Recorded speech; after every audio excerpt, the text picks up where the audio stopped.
예, 정말 사면초가 하면은 네 군데에서 다, 이 압박하는 노래가 들린다라고 하는, 네, 중국 고사죠. 네, 지금 국민의힘 여의도의 저쪽, 여기서 제가 있는, 제 사무실에서 크게 멀리 떨어지지 않는 그 여의도의 이른바 정치판, 국회 앞에 정치판에서는 야, 이준석이 온통 이제 화제입니다. 뭐 어딜 가든 이준석 이거 어떻게 해야 돼? 심한 경우에는 이준석, 야, 이거 당대표에서 끌어내려야 되는 거 아니냐? 탄핵을 시켜야 되는 거 아니냐?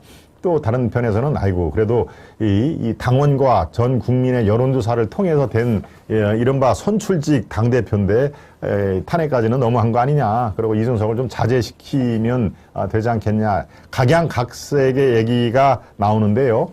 네. 글쎄요.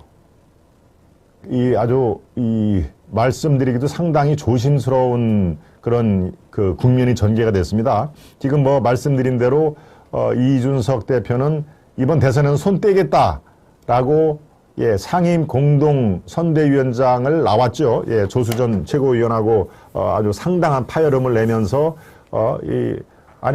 당내 직계라든가 선대위의 보직으로 봐서 분명히 내가 위고 이 공보단장을 맡은 조수진한테 내가 지시들을 할 수 있는 거고 그런데 왜 내 말을 안 따르냐. 근데 조수진 공보단장이 뭐라고 그랬습니까? 나는 후보 말만 듣는다라고 아주 거칠게 받아쳤죠. 그러니까 둘 다 지금 조수진은 공보단장, 이준석은 상임 공동선대위원장에서 물러나는 걸로 그렇게 정리가 됐습니다만은 이걸로 끝난 게 아니고 이준석의 리스크는 지금 뭐 글쎄요. 제가 어제도 이 시간에 김동원의 이 5 시간에 말씀드렸지만은 좀 자중을 할 필요가 분명히 있습니다. 그리고 원인이 어떻게 됐든 간에 원인이 자기 말을 안 듣는 대표인 자기 말을 안 듣는 이 공보단장 조수진한테 책임이 있다 손 치더라도 좀 당분간은 자제를 하고 그다음에 이 공인의 말 한마디 한마디가 얼마나 중요합니까? 그런데 그냥 쪼로로 매일매일 아침에 라디오 방송에 나가가지고 뭐 라디오 방송이라는 걸 제가 폄훼하는 게 아닙니다만 아침에 라디오 방송이 한 4군데 5군데에서 매일매일 합니다. 그렇죠? 라디오 틀면은 시사 프로그램이 매일 있기 때문에 아침을 이제 대개 정치인들이 하고 싶은 말은 그쪽부터 이렇게 시작을 하죠. 아침에 7시나 뭐 6시 반 이때쯤부터 시작을 하니까 거기서 무슨 중요한 얘기가 하면은 쭉 이제 퍼지지 않습니까? 그래서 이제 9시, 10시에 하는 뭐 종편 프로그램에서도 또 그게 한번 걸러지고, 그래서 이제 라디오 방송이란 말을 제가 자주 하는데요. 거의 매일 라디오 방송이라든가, 그 다음에 1인 유튜버 나와가지고 자기가 하고 싶은 얘기를 하는데, 하고 싶은 얘기라는 것도 당의 화합과 통합을 위해서 어떤 밑거름이 되겠다, 이런 뜻이 아니고 자꾸 공격을 합니다. 공격을. 이른바 윤핵관, 이 윤석열이 그런 이 한 줌도 안 되는 몇 사람만 갖고 지금 대선 후보를 한다라고 자꾸 공격을 하니까 당이 아주 하나로 뭉쳐도 지금 시원찮을 판에 더더군다나 당 내부의 당대표가 자중질환을 연출하는 그런 모습이 보이니까 이게 좋게 볼 리가 있겠습니까? 네. 저도, 기본적으로는 당원에 의해서 또 국민들의 여론조사로 의해서 이른바 선출된 당대표니까 함부로 탄핵이라는 얘기를 꺼내서는 안 된다. 그리고 함부로 내려와라 라고 끄집어 내리는 거에 대해서는 상당히 신중할 필요가 있다라는 그런 입장을 견진을 하는 쪽인데요. 근데 이준석의 최근 행보는 이거는 사실 이해를 할 수도 없고 어떤 본인의 정치적인 미래에 이렇게 하는 것이 즉 더 자중질환을 일으켜가지고 윤석열 후보를 낙마시키는 것이 더 플러스가 된다라고 생각을 했을지도 모르겠다라는 생각까지 제가 들 정도입니다. 그러니까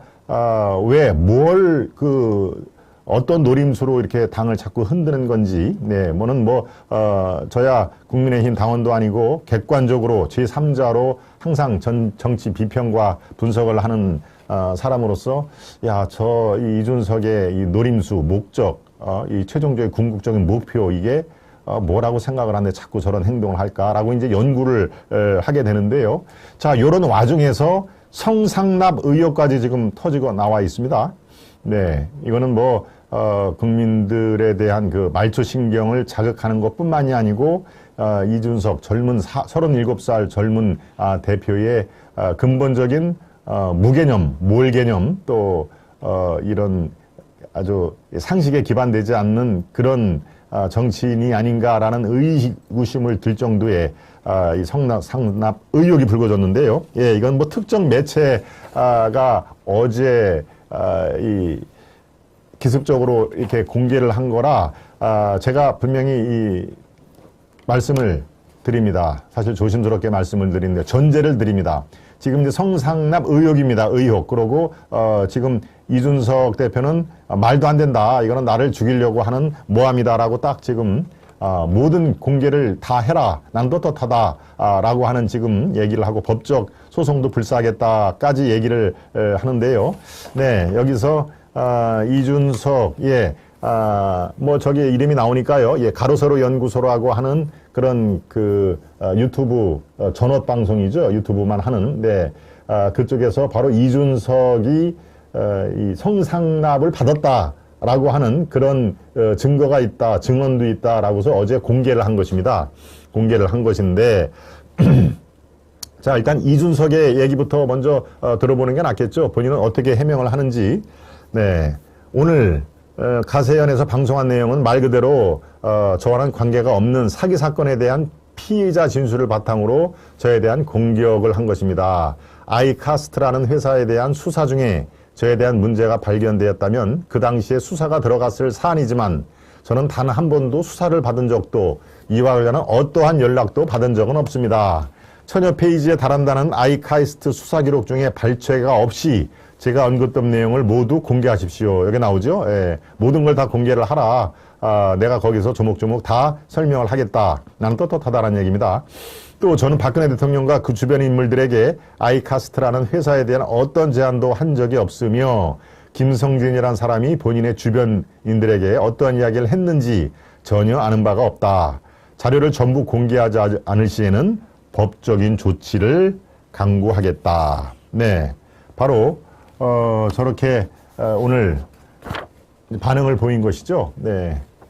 자, 이게 지금 뭐 분명히 제가 서두에 말씀드렸습니다만은 특정 매체, 특정 이 유튜브 전업 매체에서 2013년 지금부터 8년 전에 이준석이 성상납을 받았다는 의혹이 있다라고 폭로를 하면서 불거진 사안인데요. 네, 이게 대전지방법원 수사 기록에 들어있다라고 하면서 관련 자료의 일부를 공개를 한 것입니다. 네, 여기에 나오는 아이카이스트라는 그 회사가 나오는데요. 이거는 박근혜 정부 시절 대표적인 창조경제 기업으로 이른바 ICT 정보통신기술 업체의 대표 이름이 김성진이라고 하는데요. 이 사람에 대한 대전지검 수사 기록 중에 바로 이준석이라는 이름이 나온다. 그리고 성상납 진술 기록. 성상납이면 누가 누구한테 상납을 했다는 거 아닙니까? 바로 이 아이카스트의 김성진이라는 그 자그마한 업체가 이준석 당시에는 뭐 어떨까요? 뭐 영선 후보기 때문에 국회의원은 아니고요. 아무튼 정치인 이준석에게 성상납을 했다. 즉 이 유성 대전에 이제 그 유성구에 가면 호텔이 꽤 많습니다. 거기가 유성 온천도 있고요. 예, 거기에 자료를 보면은 바로 저렇게 나오죠.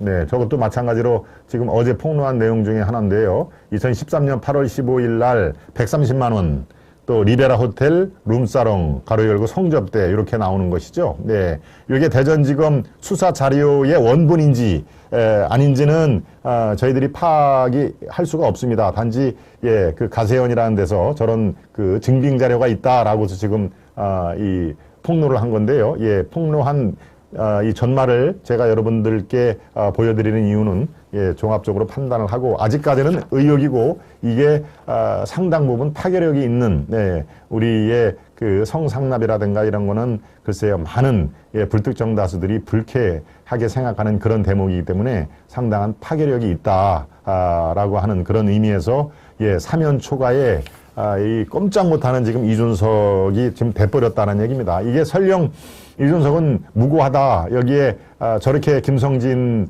그 이 대표가 대전지검에서 이 조사에 진술서를 썼지만 저건 사실 무근이었다라고 밝혀질 수도 있는 내용입니다. 그러니까 성상납을 받았다라는 그 단정은 지금으로서는 할 필요가 없고요. 성상납 의혹에 휩싸였다라는 그 정도 표현이 지금 아주 정확한 표현으로 될 것 같습니다만, 아무튼 지금 이 당내에서조차 우군이 없고 이른바 윤석열, 김종인 이 위원장으로부터도 제발 자중하길 바란다. 그리고 그게 선거에 대선에 도움이 되는지 안 되는지 제발 생각을 하면서 얘기를 하라. 오죽했으면은 정치 평론가의 말을 지금 이렇게 해서야 되겠느냐. 책임의식을 가져라. 정치 평론가는 여러분들 아시죠? 뭐 종편에 나와서 그 패널들 쭉 나와가지고 자기 말이 틀려도 아무 책임이 없지 않습니까? 틀려도. 맞으면은 내가 맞췄다라고 또 약간 좀 자랑하는 그런 분위기가 꽤 있죠. 패널들은.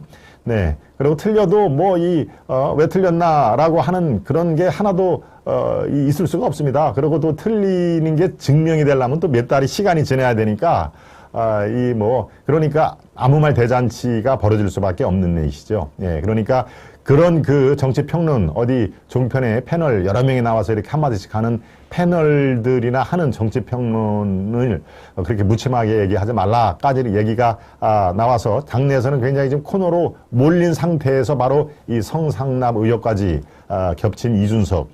네, 이거는 이준석한테는 글쎄요, 정치적인 미래가 지금 제가 보기에 그리 밝지 않아 보입니다.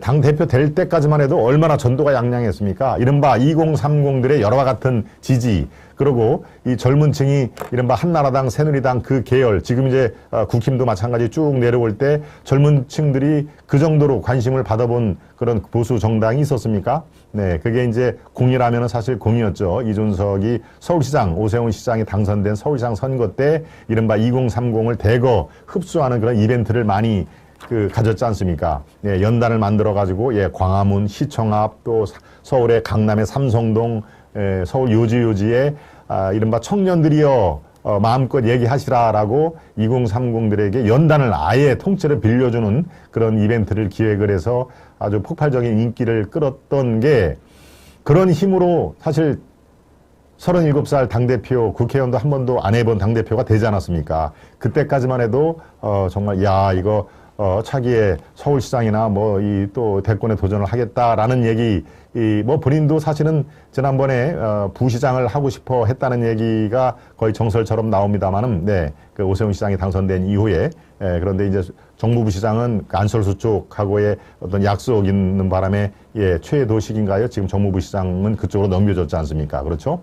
네. 그때까지만 해도 이 젊은 청년 정치인, 이준석의 전도는 사실 양양했었는데, 요즘에 하는 걸로 봐서는, 역시 경험 부족, 경륜 부족, 경험과 경륜이 매우 부족하구나. 그리고 본인이 생각하는 것, 본인의 행동만이 옳다고라 하는 그런 쓸데없는 아집까지 이게 들어있구나라는 많은 분들이 안타까워하는 대목이 바로 그 대목입니다. 네. 그러니까, 지금 현재의 정치적인 미래, 이거는 결코 그렇게 양양하다고 볼 수만은 없는 상태에서 바로 이 터진 성상납 의혹, 이거를 본인이 어떻게 이거를 무마하고 나는 그런 일이 없다라는 걸 이제 본인이 증명을 해야 되겠죠. 나는 간 적이 없다, 너희들이 증명하라 라는 것보다 본인이 이것은 이러이러해서 증거로서 채택할 수가 없다라고 하는, 이제 이런 게 한번 이렇게 연루가 되면은 사실 엄청 피곤합니다. 그러고 이 연루 의혹에서 벗어나는 그런 노력이 훨씬 더 아주 지난하다는 것은 경험적으로 여러분들이 잘 알고 계실 겁니다. 이 법적으로 한번 연루가 되면은요, 거기서 이 벗어나오기가 좀 매우 아주 힘든 상황이 돼버렸는데요. 네. 이준석이 또 한마디 했습니다. 내가 당대표 사퇴를 원하는 쪽, 거론하는 쪽이 있는데 누구도 내가 당대표를 물러난다고 해서 도움이 안 된다는 것은 모든 구성원들이 다 알 것이다 라고 얘기를 했는데요. 바로 저게 이 아집입니다. 아집. 네. 당대표 사퇴를 하는 게 당내도 그렇고 대선에도 도움이 안 된다는 것, 모든 당내 구성원들이 알 것이다라고 저렇게 확신에 차서 얘기를 하는 건데요. 예, 정치인이 물론 뭐 자기 말에 확신을 갖고 있는 거는 중요한 덕목이기는 한데, 지금 국회의원들 초선 중에서도 어제 의원총회를 열어가지고 지금 이 상황에서는 도저히 이 해답이 없다. 당대표를 바꾸는 것이 이준석 대표의 당대표 하야가 지금으로서는 필요하다라고 초선 의원 중에 여러 명이 그렇게 얘기를 했다는 거 아닙니까? 네, 어제 실제로 당대표를 이렇게 겨냥을 한 그런 그 다선 의원이 있는데요. 예, 충남 출신이죠. 김태흠. 참 철딱서니가 없다. 제갈령 노릇은 이제 그만 하는 게 좋겠다라고, 예. 김태흠 의원이 3선일 겁니다. 3선. 그러니까 지금 12년째 국회의원을 하고 있는데요. 예, 제갈량 노릇 이제는 너 이제 그만해라 라는 얘기인데요. 예, 이 김태흠 의원 얘기가 많은 분들이 뭐 공감을 한다는 그런 그 공감을 보여줘서 제가 조금만 읽어드릴까요? 예, 참다 한마디 한다. 당대표라는 자리는 패널이나 평론가처럼 행동하는 자리가 아니라 무한한 책임이 따르는 자리다. 예, 제가 평론가 말씀을 제가 드렸죠. 당대표는 당내의 다양한 이견과 불협화음을 하나로 묶고 정권 교체라는 목적을 향해 당을 잘 이끌고 가야 할 막중한 책무가 부여된 자리다. 그런 당대표가 끊임없이 당내 분란을 야기하고 여당을 향해서는 부드러운 능수보들처럼 대하는 것을 어떻게 이해해야 하나. 그렇죠? 예. 끊임없이 당내 분란을 야기를 하고 오히려 여당에 대해서는 싸우고 공격을 해야 될, 집중 포화를 해야 될 이른바 집권 여당과 청와대에 대해서는 부드러운 능수보들처럼 대한다. 예, 이런 표현이 적지 않은 분들이 공감을 하실 겁니다. 이 대표는 비단 주머니 운운하며 제갈량 노릇을 그만하고 자기만의 세상의 중심이고 가장 옳다는 오만에서 빨리 벗어나라. 네. 저런 그 얘기를 한 다선 의원도 있고, 예, 초선 의원들이 실제로, 이 언급을 했습니다. 이 지금 대표의 교체가 필요한 시점이다. 라고 하는데요. 네, 지금, 방금 전에 제가 방송 시작하기 전에, 네. 저 기사까지만 보고 요걸 다시 소개를 시켜드리겠습니다. 윤석열의 경고, 이 정치평론가 제가 서두에 말씀을 드렸죠. 초선 20명이 긴급 회동을 해서 이준석을 겨누었다. 예, 제3자적 평론가는 진짜 지금 현재로서는 그거는 해서는 안 된다라는 얘기를 쭉 했고요. 예, 저 초선 20명 중에 지금 막 뜬 아시아투데이 기사로 다시 보완 설명을 해드리겠습니다. 이준석이 빠르면 내일 초선 의원들과 무제한 토론을 할 것이다. 여기에는 대표직 사퇴도 포함을 한다. 예, 내일 아니면 모레 정도가 되겠습니다. 빠르면 내일. 네, 아시아투데이가 지금 막 올린 기사인데요. 예, 요거를 조금만 더 설명을 해드리겠습니다. 김승수, 김영동, 정경희, 최승재 등 초선 의원들은 오늘 오전 국회 당대표실을 찾아 이 대표와 30분간 면담을 진행했다. 정경희 의원은 이 대표와 만난 뒤 기자들과 만나 좀 더 진실한 의사소통을 위해서 초선들과 이 대표가 직접 만나 대화하는 방향으로 결정했다. 가능하면 내일 중으로 초선의 의원총회를 다시 열고 대표가 참석해 직접 소통하는 방식으로 문제를 해결할 것이다. 네. 또 대표의 사퇴 요구 등 그런 것까지 다 가감없이 이 대표에게 전달했다. 그러니까 내일 열릴 예정인 초선 의원총회에서 대표 사퇴에 대한 논의가 집중적으로 이루어질 가능성이 꽤 크다로 요약을 할 수가 있겠습니다. 네. 그렇습니다. 지금 참, 이 국민의힘은 참 첩첩산중이죠. 이제 김건희 리스크를 하나 벗어나나 싶었더니만 또 이제, 이 당대표 리스크가 더 아주 거대한 파도가 지금, 밀려오는 그런 상황입니다. 예, 론웡님, 아그로깡어님, 나이트님, 에이미님, 차정자님. 그렇구나. 예, 에이미님은 남녀노소 홍준표 지지자가 늘고 있는 건 사실입니다. 그렇군요. 아하, 홍준표 지지자분들은 아직도 홍준표의 이제 이 후보 교체가 되면은, 2위를 한 홍준표, 이 의원이, 후보로 될 가능성이 있다라고 지금 지지를 하시는 거죠. 네, 좋습니다. 자기가 이렇게 확실하게 지지할 수 있는 정치인이 있다는 것도 사실은 굉장히 아주 해피한, 예, 아이고, 이 사람도 싫고 저 사람도 싫고 손이 안 가, 찍을 사람이 안 가. 그래서 나는 이번 투표에 이번 선거에 기권할 거야 라고 하는 그런 분들의 그 속은 얼마나 또 시커멓게 타 돌아가겠습니까? 네, 자기가 지지하는 후보가 저렇게 홍준표 후보라든가 뭐 허경영 후보, 뭐 조원진 후보 이른바 제3의 제3지대에 있는 후보들을 나는 이래서 지지를 한다라는 게 이게 확실한 소신이 있으면은 그것도 저는 이 정신 건강에 매우 좋다고 봅니다. 네. 네, 지금 이준석 리스크에 대해서 칼자루를 쥔 김종인이 인터뷰를 했는데요. 네. 당대표는 선거 승리에 최종 책임이 있다. 그러니까 뭔 얘기냐? 당신 그렇게 하면 안 된다. 당대표로서 올바른 처신을 가져라. 라고 하는 그런 꾸짖음의 말이고요. 이 당내 갈등에 대해서 내가 이제 달라질 것이다. 라는 얘기도 했습니다. 예, 저기 나오죠. 당대표는 선거 승리 이끌 최종 책임자다. 뭐 당연합니다. 그러니까 당대표죠. 이제 내가 좀 달라질 것이다. 왜? 이렇게 자중질환으로 하면은 일사불란한 이 트먹을 자기가 하고 싶어도 할 수가 없는 상황이기 때문에 내가 조금 더 세게 이른바 본인이 좋아하는 표현대로 고강도의 그립을 질 것이다. 내가 앞으로 70일밖에 남질 않았기 때문에 내가 아주 원팀의 팀장으로서 종합 이 선대위원장으로서 앞으로 내가 달라질 것이다 라고 하는 그런 얘기도 김종인이 했습니다. 네, 김종인 위원장이 지금 이른바 이준석 리스크가 얼마나 지금 당내에 마이너스 효과를 갖고 오는지를 다들 인식을 하기 때문에 바로 이렇게 지금 비상 대처를 하고 있는데요. 네.